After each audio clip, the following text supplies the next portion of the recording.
Pour yourself a cold one. Let's strike 'em, huh? And listen to Ross Tucker break down the top college prospects on another tasty edition of The College Draft.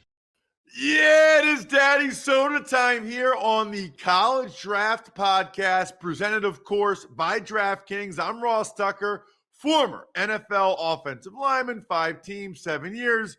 You can Google it, or if you're watching us on YouTube, youtube.com/Ross Tucker NFL. Just check out the helmets and the game balls and stuff. I did not buy them off Fanatics. They actually gave them to me. Actually, I take that back. I had to pay $300 for the Cowboys helmet, even though I started 7 games for them. It's a whole other story for another day.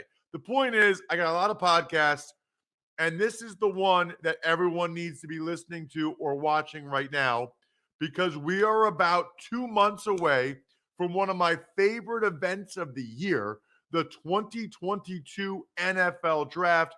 Hit me up on social media, always at Ross Tucker NFL, at Ross Tucker Pod.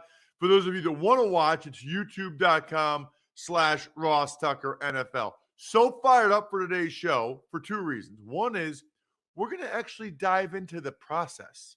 Where do you start? How do you know which guys to actually check out and evaluate? And then how do you go about your evaluation process? That's one thing I love about it. But I'm not just doing it with Emory Hunt, my co-host at F-Ball Game Plan, who's a total rock star. We're bringing on a guy I'm a huge fan of on social media, what he does with the draft profiles. He is Chad Reuter from NFL Media. He's a researcher. He's an analyst. You need to check him out on Twitter at Chad_Reuter, REUTER. And it looks like he lives in Wisconsin, which is amazing, because if you said to me, Ross, you have 100 guesses what state Chad lives in, I would look at Chad and be like, probably Wisconsin. Boom, nailed it. He lives in Wisconsin. I love it. Chad, thank you so much for coming on the show. Yeah, you bet. I appreciate you having me on. So here's what's cool. Emory, one of the reasons why I love Emory is because Emory is not just about the top 50 prospects that you can hear about everywhere else over and over and over again. Emory dives deep, man. And maybe it's just because I played FCS, whatever. But he knows D2, D3. Chad, you might be the white Emory Hunt. You might be the white Emory Hunt. You might be the guy that actually – because I'll be doing like an FCS championship game, and Chad will be like, ooh, good matchup between this guy and this guy. And, like, you're into it too, Chad. I don't know how you guys divvied up over NFL.com, but why are you so invested in the off-the-radar guys or the smaller school guys as well? Well, it comes from where I started. I started a website 20 plus years ago, and I went into all the prospects, and I focused a lot on small school prospects at that time. My first year of analyzing the draft was also known as the Ross Tucker draft of 2001.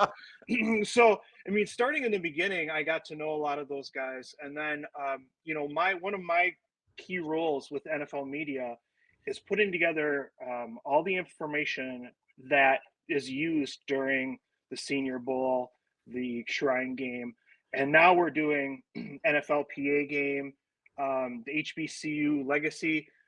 And so you're getting players from all over the country at all different levels.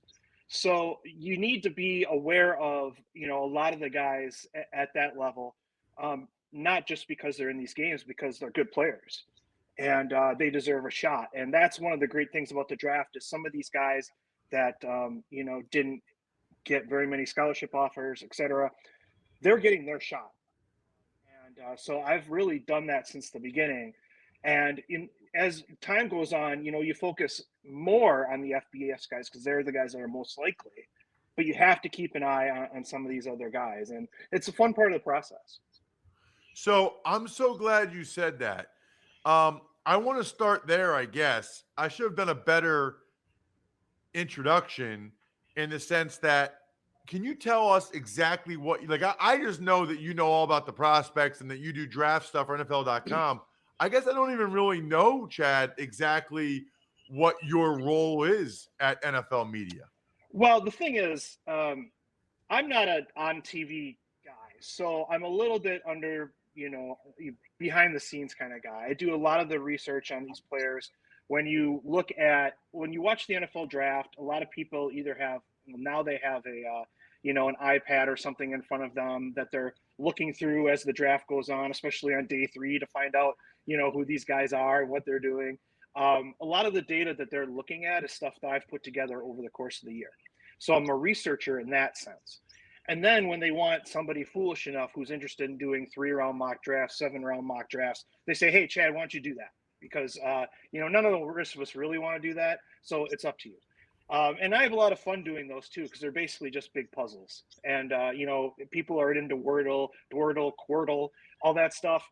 The draft, the mock draft, 7-round mock drafts, like a 256 Wordle, right? And so I get to do a lot of that stuff as well. This last year, I was asked to write about the top 25 Senior Bowl prospects every couple of weeks and name some other guys that are kind of at the top of the draft. So I get to do a little bit of everything with NFL media, which is fantastic. So when they do like the stump the truck thing on the 3rd day, Yes. you're like the truck. Like you're the guy that tries to have some information on any guy that could potentially get drafted, right? Yeah, when they do that when they do that I'll say it. When they do that bit during the draft, I'm like really paying attention because I'm like, okay, guys, I told you about that guy. Okay, I told you about that guy. On occasion, I'll put it on the list. It doesn't make it, whatever. But they do a great job of whatever I do. The guys that are in the truck do like 10 times more work in terms of getting video on the guys and making sure that stuff is ready to go at a moment's notice. So yeah, that's the really fun part of the draft for me. So all of these, Emory, are all reasons why you like Chad, right? Like before you even came on, Chad, Emory was like, "Oh, Chad's one of the best," because he's like, you're speaking Emory's language, right, Emory? Yeah, and it's one of my pet peeves when you talk about the draft or when you talk with someone is like, oh man, this guy from Ohio State can really play. Like, yeah, it's funny because he probably was a 5-star, going to a major school. Of course he can play. So that's easy. That's the layup. I feel like a lot of people around the draft community are running around here just hitting layups. While when you really want to be Steph Curry, really want to expand your range is to start hitting from half court, start hitting from the other side of the court as well. And that's where Chad comes in. That's where I come in as well. As you realize the draft is bigger than 50 players. You realize the draft is bigger than 7 rounds, and you realize football is bigger than the NFL. So when you are jumping into this side of the business, the draft side of the business, is all about scouting talent, and you'll scout talent anywhere. So if you can scout talent at a game between Fairleigh Dickinson and Lycoming, you can scout a game between Ohio State and Penn State. So give me the small school guy because that really trains your eye for scouting because anyone can pick the Ohio State wide receiver that runs fast and catches deep balls, in their sleep. So give me the guy that really shows that you can do the work. And that's why I really respect and like what Chad does. Hey, breaking news, by the way. Evan Neal, the offensive lineman for Alabama, he's a big kid with good feet. He's a good prospect. Yeah, right. Right. Well, it's interesting you guys mentioned that because sometimes those guys that go to Ohio State, that can almost push them higher than they should. I mean, you have to be careful about what I found. Not only that, where you kind of overestimate a guy's ability based on where he plays, but also you have to pay attention to the guys that maybe don't get as much credit at those larger schools, right? Like Terry McLaurin would be a perfect example. As a guy goes in the 3rd round, and I'm not sure why, other than he was kind of a 1-year guy at Ohio State, and so there can be some there's some movement along that spectrum, even among guys at the top programs, which makes it interesting. I mean, I think that means you just don't watch Evan Neal. You pay attention to Jalen Moody, when you're watching Alabama, guys like that can really kind of become something, even though they may not have been, all Americans. I'm sure I'm biased on this, and I think the people I've talked to will say to you, or they'll say to me, "Yeah, Ross, but you're forgetting how many of those guys never make it." Yeah. And I understand that we all want to make informed decisions. And the better the competition level the guy played at, the better, the more information you probably have on him. Like, I get that Right. part. But the thing I've said is I feel like if you look at FCS guys, especially even D2, they're consistently drafted lower than they really should go, or then Yes. they end up performing. I will say this, though. It seems like the last few years, it's gotten better. Like, even this Yeah. year, there's a Northern Iowa offensive lineman. Like, a couple, like 5-10 years ago, Emory, no matter how good he was, he's not going higher than the third round. Like, something has changed in the last couple of years, because there used to be like, I don't care how good the FCS guy is, he's not going round 1 or round 2. It feels like maybe some of these teams, Emory, that's changing a little bit.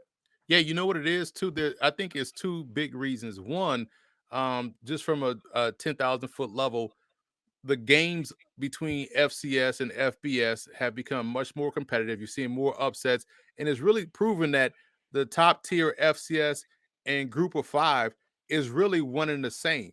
Like, if you look at the Southland Conference and the Sun Belt Conference, you're essentially looking at the same teams because they're recruiting the same talent. And the second reason, when you look at FCS prospects, a lot of these coaching staffs are in place for an entire career for these players, so they're getting the same message, the same type of coaching. They're developing at a faster rate, and guys are staying 4 and 5 years. So they're developing their bodies, developing their game, they're developing their nuance more so than, let's say, an FCS guy that gets in at a Power 5 level, raw athleticism, playmaking ability. He's getting on the field faster and may not be getting the same development as an FCS guy. I think that's why you're seeing a more polished small college prospect come out than we've seen in years previous. Yeah, and I think we have to remember too, colleges are sort of the they kind of sift through a lot of these high school players, right? And then that sifting process does allow the more athletic players, maybe the more polished players at bigger high school programs to end up at the FCS or at the FBS level. So there is a difference between the average player at the FBS level and the average player at the FCS level. So some of that still goes on. They do kind of wade through the players before the NFL even looks at them. So there's some of that. But I agree, Emory, that all the things you said are true. And it's interesting. A while back, I did a study on that, and I looked, and you're exactly right, Ross. It was players in the FCS and lower divisions were picked on average 1 round later than they should have been, based on what they showed in the NFL. And I think that gap is closing a little bit. I think it's still there at some level, but like you said, if a guy has traits, athleticism, all that stuff, they don't care where you play. That's why like the Senior Bowl has become so important for these guys, and Shrine Game and all the other All-Star games. They give these guys an opportunity to show that their traits do translate against FBS players. And the Senior Bowl didn't really do that much before Phil Savage took over and now Jim Nagy took it, but now they do it. They go and get guys like that so they can show their stuff, and that's really important to their draft prospects. Like, I'll Ross, give you guys a couple examples, and Well, they're both from South Carolina State. Yeah. Javon Hargrave. What round did he go in? Third. Yeah. I mean, come on, dude. Yeah. And he even went to the Senior Bowl and did well, right? Right, exactly. But Javon like, that guy is a first-round pick all day when you look at his body and his explosion. Darius Leonard ended up going, what, round 2? Round 2, yep. And was he a Senior Bowl guy? I don't remember off the top of my head, but I think he was, right? I interviewed him at the Senior Bowl. But that's another one. Like, that guy's a first-round pick. You know what I mean? If he goes, I'm actually surprised Darius went in the second round, Hargrave went in the third round. Because 10 years ago, 20 years ago, that's not even happening. Yeah, and that's more of a position thing, I think, too. Like, if you're not stack linebackers don't necessarily go in the first round as much, as they probably once did, and that's part of it. And then Hargrave, if you look at him and you don't think he's a pass rusher on the interior, he's not going to go as high. So, despite at their position, like what teams consider premium positions, They went pretty high, and you're right. They went pretty high for where they came from and the position they played. But you're also right in that if, like for example, Travis Jones from UConn could end up being like a second round pick this year, and Hargrave was probably a better. I mean, his film was better, definitely when he was in college. So he probably deserved to go in that same range. And it's funny because when you think about scouting, it's a little bit regional based too and biased. So FCS player coming from the South probably gets a little bit more, leeway than someone coming Yeah, from the North. Case in point, you're in Wisconsin. Someone will see a receiver from Wisconsin Whitewater and say, "Oh, he's a Division III kid." Well, he's probably an FCS kid, but there's no FCS programs in Wisconsin. right, You right, probably have a ton of talented D3 guys there, a ton of talented D2 guys in Minnesota because there's no FCS program. So right. those type of stereotypes based off where guys are located also kind of filters through the scouting process. Quinn Miners should have been a second round pick last year, but he was a third round pick, and they drafted him as a center for some reason. I mean, I understand why they did, but like he's a guard and he's a starting guard all day. He should have went in the second round, and Denver got a bargain when he was still there in the third.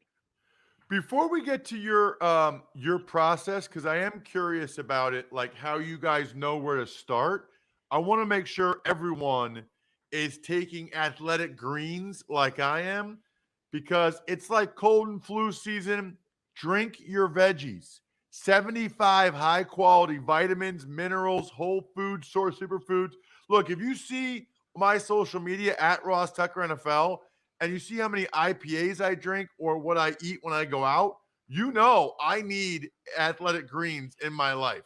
It's like a multivitamin, but it's all your veggies. Costs you less than $3 a day. I was with people this weekend at a ski weekend in Montana. They're like, "Oh yeah, we take athletic greens every day." Both the husband and wife.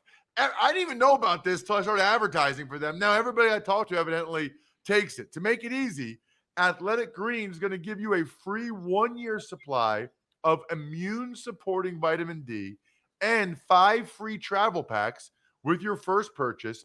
All you have to do is visit athleticgreens.com/draft. Again, that is athleticgreens.com/draft to take ownership over your health and pick up the ultimate daily nutritional insurance. All right. So here's my question. Um, where do you start? Emery, I'll start with you. You have like a million names. Your scouting guide's amazing. Chad's doing 7 round mock drafts out here. I want to know where you start. Like the 2022 NFL draft, where would you like? I mean, I know you're not just scouring like NAIA rosters and be like, yeah, this guy might be good. Like you have to hear about these guys somehow. It's a three-part process. One, you start because my process starts in January once the All-Star game circuit starts. Because during the season, I'm doing NFL stuff and calling college games, right? So if I'm calling a college game, I may make a note of a guy that I watched or a guy that stood out in the game that I called, and earmark. Usually a small college guy, because again, the Power 5 FBS guys, they'll show themselves eventually, right? So starting in January, I just go with the All-Star game rosters, and not just the Senior Bowl, but you go all the way to the FCS Bowl in December, College Ground Showcase, Tropical Bowl, so on and so forth. So you get all the All-Star game roster because, like Chad talked about, with the high school recruiting, it filters out top guys, right? So you start there, and then you move on from that list, which is you 9 All-Star games in. So you move from that list to guys that have declared early. So you get those guys out the way as well, and then you work yourself to guys that weren't in all-star games, but are some of the guys that are senior prospects that probably should get a look. And some of the guys that you go back and that you earmarked during that time. So that way I get all of my guys done in that way. I know there are going to be some stragglers that are going to be at pro days and things of that nature. You make those a separate note and just include a separate report. Case in point, I remember being at the Jets facility for Rutgers pro day, and they had Gus Edwards working out there, and I was like, "Oh, this guy Gus Edwards, played at Miami, played at Rutgers. He looks good athletically. He checks all these boxes. He had a really good day, and then he goes on and gets picked up by the Ravens and becomes the Gus Edwards that we know. So that's someone that you see at a pro day, but you still get a report on. But the grades and things of that nature are all done based off the All Star game rosters, and then junior declarations, and then the guys that you earmark, seniors, the FCS, and all that stuff, so on and so forth. Yeah, but Emory, you say that, but all season you're always bringing up small school guys. Like the whole season when we talk about the big matchups, you always pick like one small school game, and you already know a lot of these guys. My point is, my question: how do you already know about these guys the whole season? Well, I'm immersed in that life based off the games that I broadcast, and I do an FCS show on television. So I'm breaking down these games from who's going to win, who's going to lose, and what's the key matchup, and then you say, okay, wow, this guy's a senior, has been highly productive.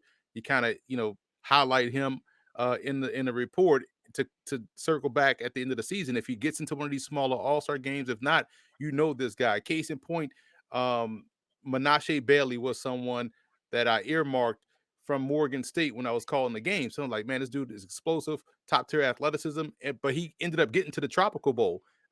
Same with I forget his name, the offensive lineman from Morgan State that got drafted by the Cardinals. Joshua, I forget his last name, but Miles. And so that's someone I remember they played Towson. So okay, here's someone that can play. Let me earmark him. I didn't even know he was on the radar until he popped up on the Shrine Bowl roster at the end. So I was like, wow, I thought that was someone that, so you kind of, in terms of breaking down games, doing previews, you get to know players, you get familiar with players. And mainly when I'm at these colleges visiting coaches and doing interviews, I'm always getting extra information like, hey man, who's some of the guys I should watch out for next season or at the end of the season that you think has an NFL shot? How about you, Chad? Well, as I was talking about what my role is with NFL media, I should have said I'm basically the advanced scout because I start on the next year's draft in April. Like before the current draft is done, I'll be working on the next draft because I need to provide information to the other guys, to DJ, Lance Zerline. I mean, a lot of these other guys that I work with, I'm kind of the guy that gets names on the radar for people because during the summer I'm studying these guys. If you follow me on Twitter, you see that I do a Snap Scout series the last couple of years where I'm looking at late and mid round picks for the next draft in June. Because I got to know these guys so I know who to write about and to provide that research to the other guys with NFL media. So it's a 12-month process. Feels like 12 years sometimes, but 12-month process where I get to know these guys. I'm looking at all conference teams. I'm looking at any website that I can find information on. I'm looking at when Phil Steele's magazine comes out. You bet I'm checking that out.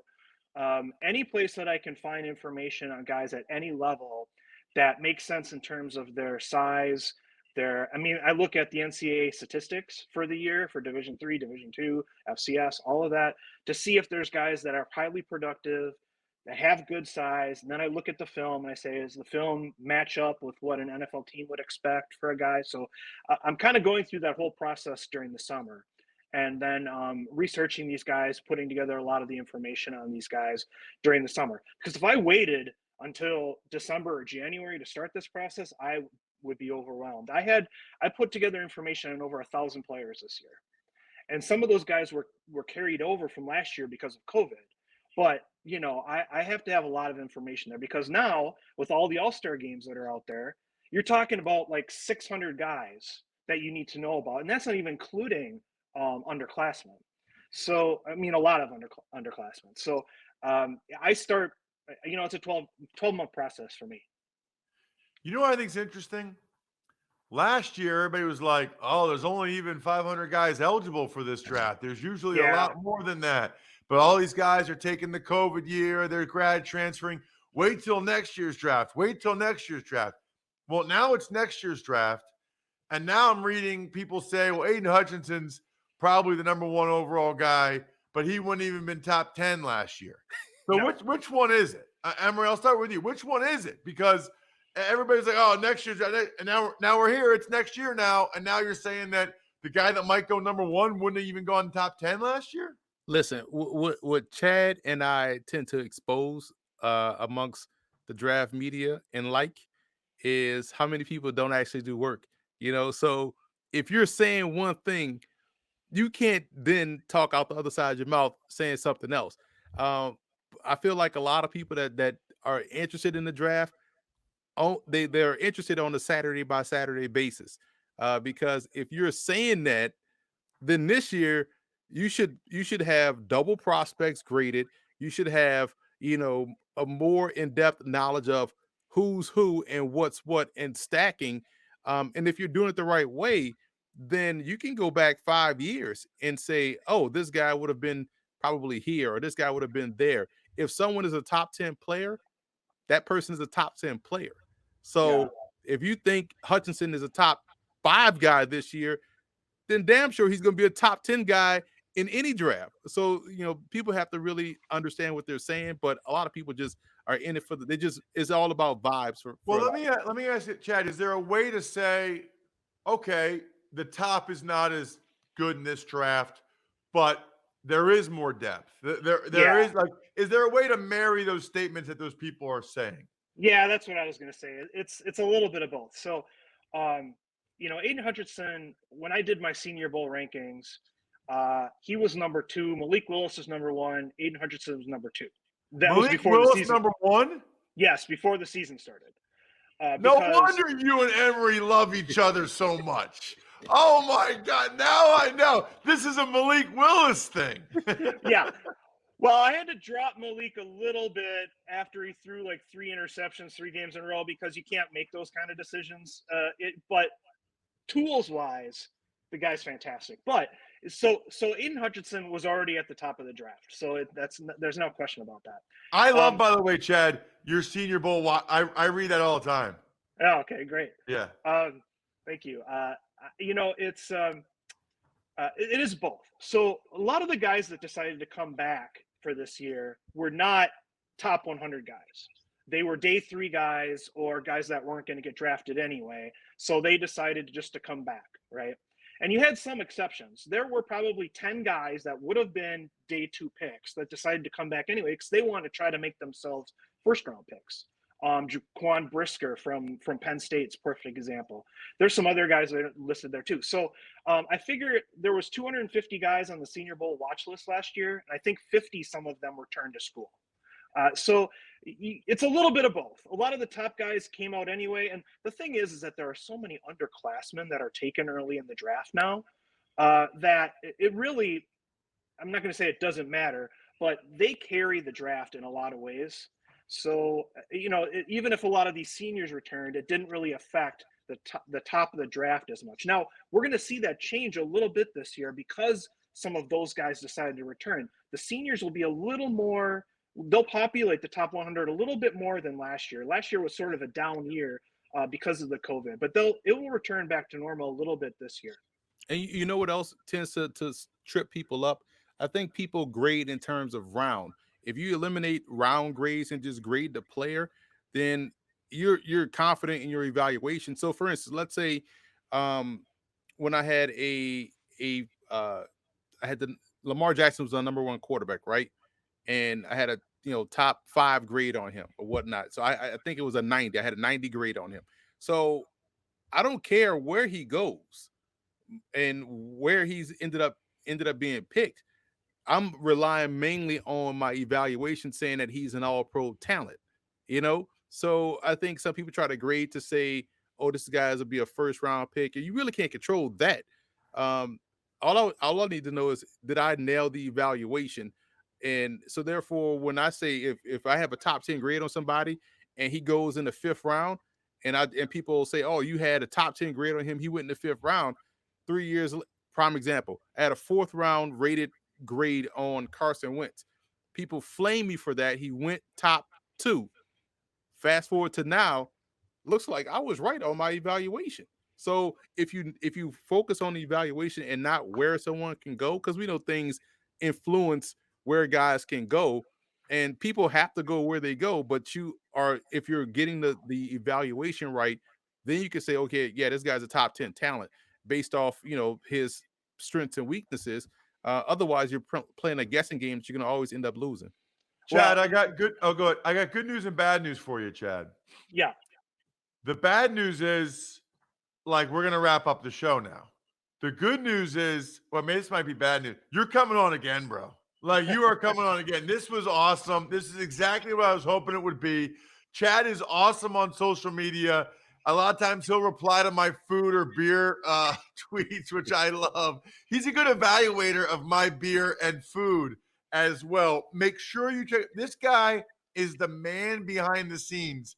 This guy is honestly, he is really the Emory Hunt of NFL media. That's how I would describe. Of actually, NFL.com. Obviously, Emory does a million different things with CBS, HQ, and everything he does. Which reminds me, I don't think I said it earlier. Footballgameplan.com/2022 draft guide.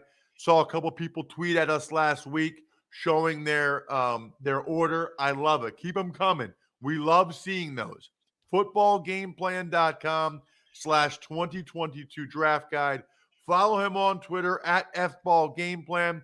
Follow Chad. He's a stud at Chad_Reuter, Reuter. Other than that, the keg is kicked. We are all tapped out. Thanks for listening to the College Draft Podcast. Make sure to also subscribe to the Ross Tucker Football Podcast, Fantasy Feast, Even Money, and The Business of Sports. All available at Apple Podcasts, rosstucker.com, or wherever podcasts can be found. A lot of times on the show, I mentioned DraftKings. Here's what you need to know. You got to be 21 or older, New Jersey, Indiana, or Pennsylvania only. New customers only. Restrictions apply. See DraftKings.com/sportsbook for details. Gambling problem, call 1-800-GAMBLER, or in Indiana, 1-800-9-WITH-IT. By the way, if what I was talking about included a deposit bonus, doesn't always, sometimes it does. Deposit bonus requires 25 times playthrough, and deposit bonuses are paid out in site credit.